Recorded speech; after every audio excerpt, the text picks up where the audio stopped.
Welcome to the fourth and last chapter of the book of Ruth. Short book, a lot in it though. Boaz redeems Ruth.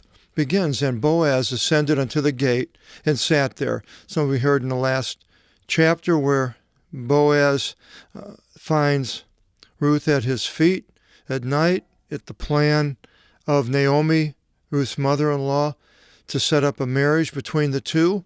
And it worked. And so now Boaz in that morning is left, and he's went up to the gate of the Bethlehem, and he sat there because he mentioned there's another relative that's closer to Ruth than he would be. And behold, the relative came near whom Boaz spoke of. And Boaz said to him, turning aside, sit here in private.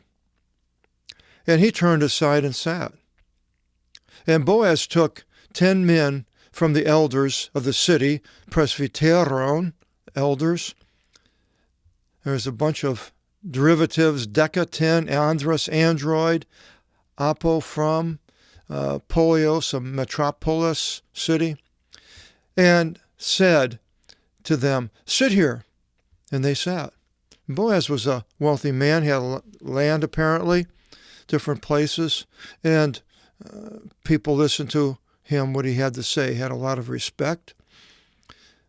And Boaz said to the one acting as next of kin, concerning the portion of the field which is of our brother Elimelech, which he gave to Naomi, the one returning from out of the country of Moab, that I said to myself, I will uncover your ear, saying, you acquire it before the one sitting down and before the elders of my people. So basically he's saying, well, this is all about this land that is owned now by Naomi, who's taken it up from her husband, who had passed away. She's come back, and so she owns so much property of sorts. Now, exactly what the worth of that was didn't seem like it would have been much, because she had to go out and glean in another field. But it was there, and so he's offering it to this relative, the near one. So you acquire it before the one sitting down, the ones here, and before the elders of my people. If you are acting as next of kin, then act of next of kin. And this has to do with continuing the name of the man. If the wife died, then the brother that has the same name as the man who died takes his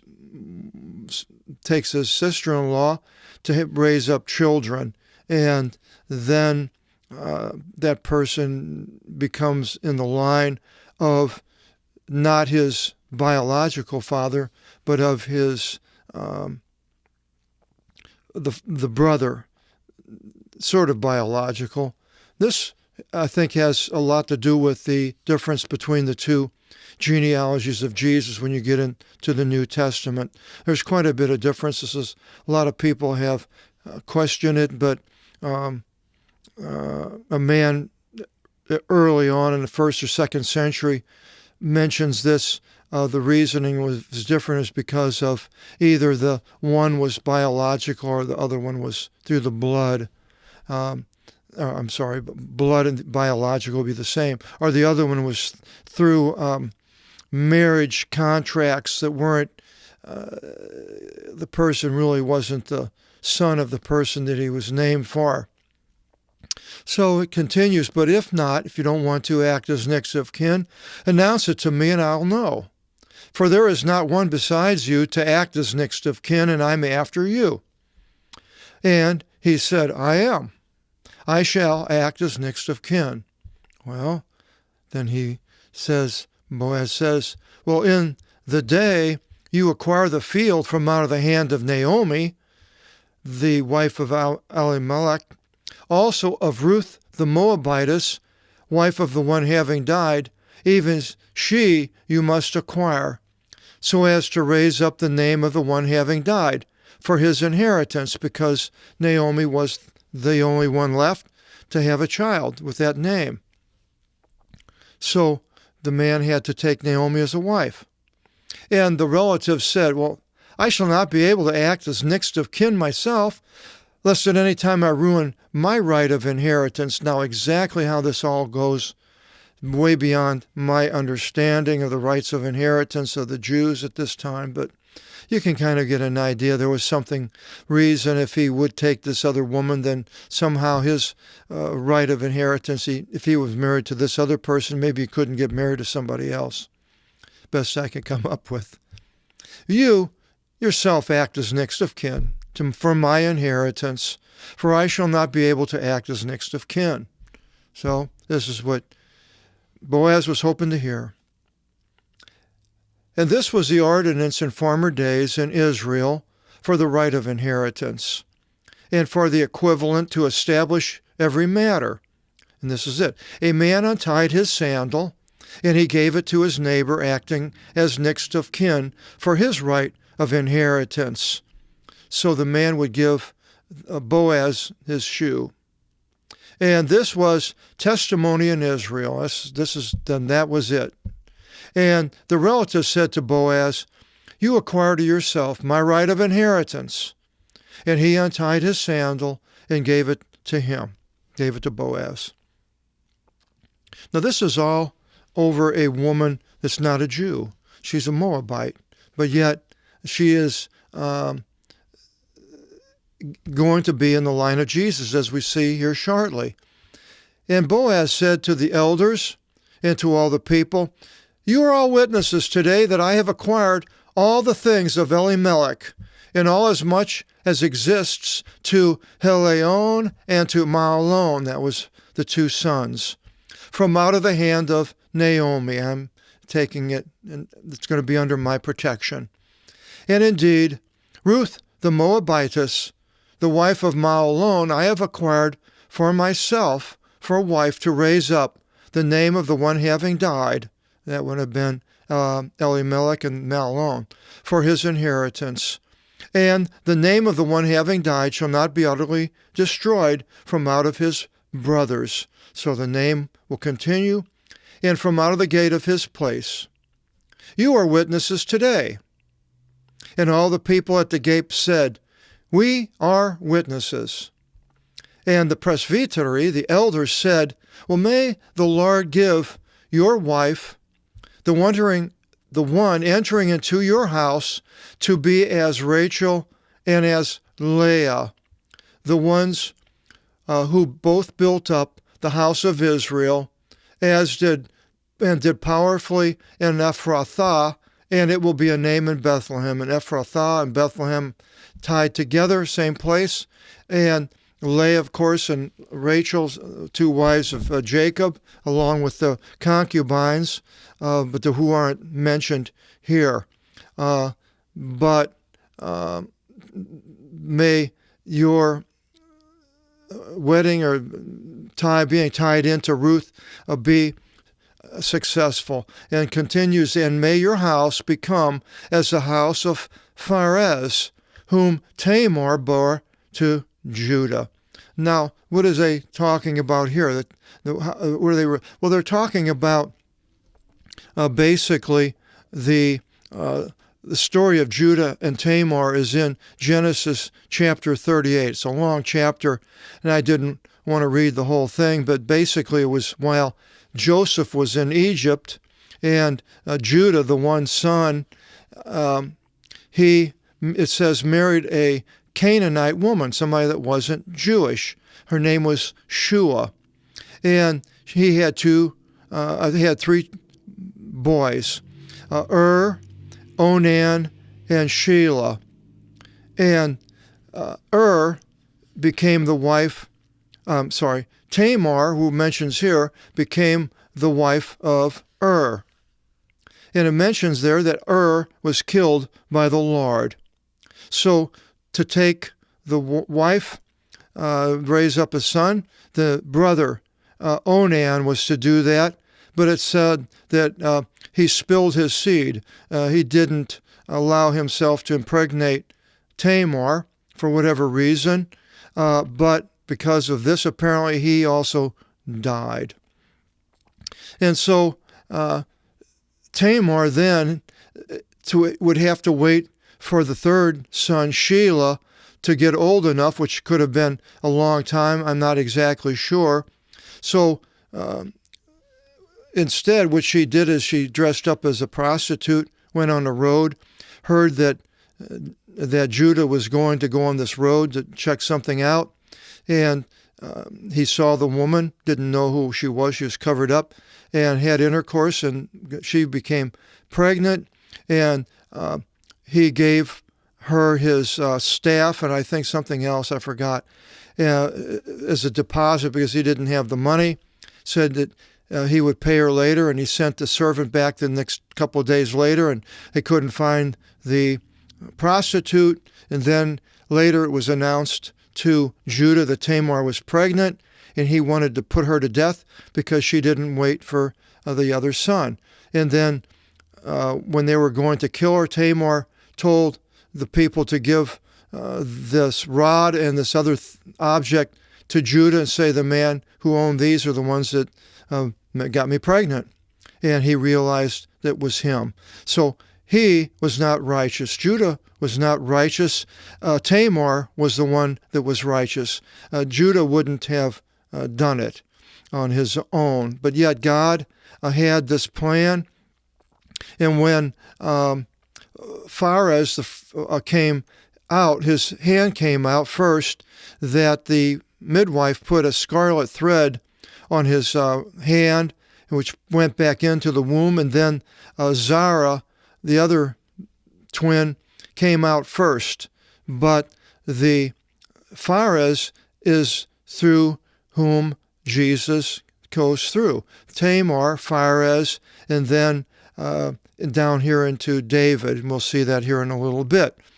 So this may you become as the house of Pharez, whom Tamar bore to Judah. And even though it wasn't done righteously, and here we have a woman that is not a Jew, but yet it's all being worked out by God. And then they said, from out of your seed may the Lord give to you from out of this maidservant children. And so Ruth was a wonderful woman, had a lot of respect from everyone. And we should be like Ruth to God, I believe. Ruth told Naomi that wherever she goes, she would go, and her people would be, your people will be my people, your God, my God. Everything. And she stayed with Naomi, and we should be like that with the Lord Jesus. And then Boaz took Ruth, and she became to him for a wife. And now here Ginekah is a wife, and he entered it to her and had intercourse, and the Lord gave to her conception, and she bore a son.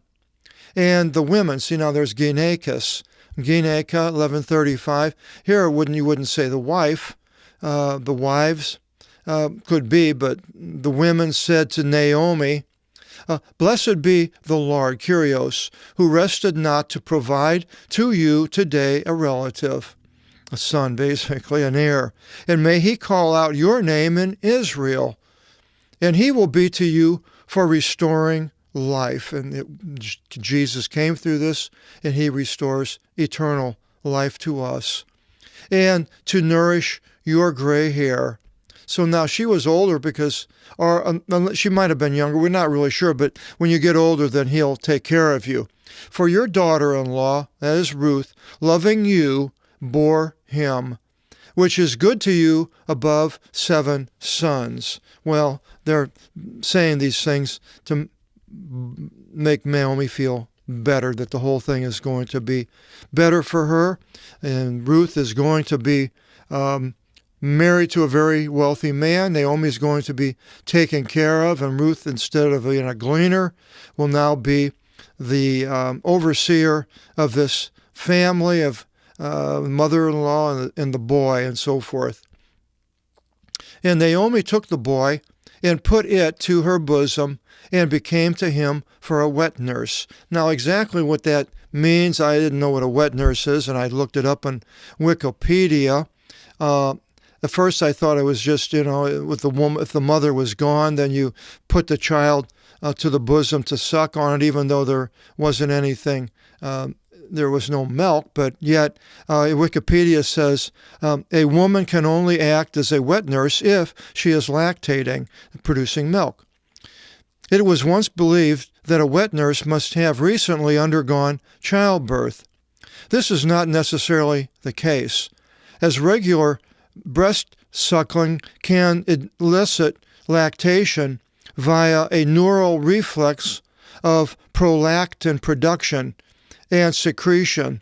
Some adoptive mothers have been able to establish lactation using a breast pump that they could feed an adopted infant. So there we are. I know nothing about that, but that's what it said. And the neighbor women called to him, the baby, the name, saying, a son was birthed to Naomi. Naomi, it's actually Ruth, but to Naomi. And they called his name Obed. This is the father of Jesse, father of David. So it's David's grandfather. The line of Jesus comes through David. Wonderful. Then it ends up with the genealogy of Boaz, and these are the generations of Pharez, who was the son of Judah. And Pharez engendered Hezron. Hezron engendered Aram. I'm going to read the Greek. Pharez engendered Ezrom, and Ezro engendered Aram, and Aram engendered Aminadab, and Aminadab engendered Naason, and Naason engendered Salmon, and Salmon engendered Boaz, and Boaz engendered Ovid, and Ovid engendered Isai, and Isai engendered David. So, now that period of the judges is over, and the next period is a judge called Samuel. And we'll find out about this interesting man who has this whole two books of the Bible named after him, as far as in outside of in the Greek. The Greek Bible, and I'm not sure about the Catholic, Roman Catholic Bible, but the Orthodox has 1, 2, 3, 4 kings. Samuel under the kings. This would be 1 Kings in the Orthodox Bible. We'll be going through that starting in our next video seminar. I hope you'll join us, find out about Samuel. Until then, God bless.